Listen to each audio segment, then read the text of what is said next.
xong đón tiếp cái đam mình thích តាម bạn ហ្នឹងអត់មានអង់គ្លេសហ្នឹងហើយអញ្ចឹងអានេះដំបងឡើយពេលយើងបើកមកយើងឃើញអញ្ចឹង bạn ហ្នឹងហើយអញ្ចឹងយើងយកពាក្យហ្នឹងទៅពាក្យហ្នឹងតែ với chất rồi này ចាយើងចុចលើហ្នឹងមកចាតែពេលឥឡូវហ្នឹងវាចរន្តបានន័យថាគេ set up ឲ្យហើយស្រាប់អី ពីរ ហ្នឹងហើយហើយតែពេលដល់កន្លែងនេះមានន័យថា delay រយៈពេលក្នុងការយើងដើម្បីឲ្យវាចេញទិន្នន័យអញ្ចឹងណាអាហ្នឹងក៏យើងអាច ចរន្តនេះអាហ្នឹងអាស្រ័យទៅលើចរន្តរបស់ទូស្វិចហ្គៀយើងមែន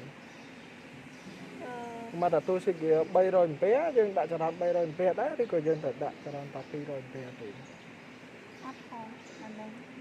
ហើយពីរយសេតហ្មង ហ្នឹងហើយគេ set នៅលើនឹងស្ដាប់ក្នុងការ set ហ្នឹងវាមាន50មាន100 150ហើយ200 ok ហ្នឹងហើយ ចាក់កម្រិតខុសគ្នាមក sấp nên hai sấp nên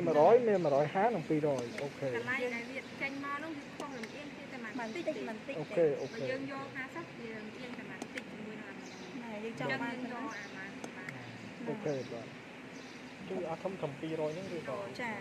ហើយឥឡូវនេះយើងក៏អាចដូរបានដែរបើយើងចង់ដូរយើងចុចវានៅលើហ្នឹងមកពេលយើងចុចមកបើថាយើងដល់អាខ្មៅហ្នឹងនៅកន្លែងណាយើងសេរីអាហ្នឹងទៅបើយើង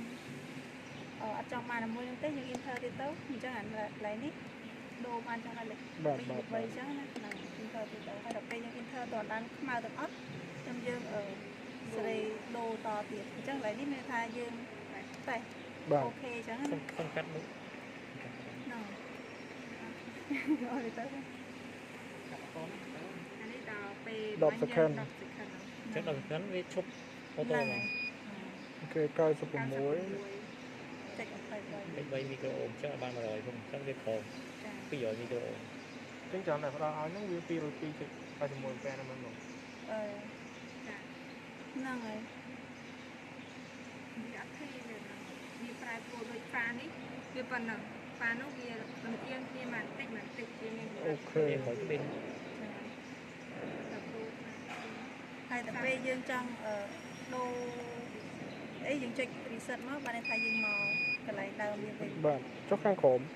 ខាងក្រោមហ្នឹងទៅវិញទៅបាន ហ្នឹងដល់មើលមិនយល់ដែរ ហ្នឹងហើយតើ ដោយសារសាចិន តើពួកខ្ញុំតើបក rồi ចូល Google Translate ok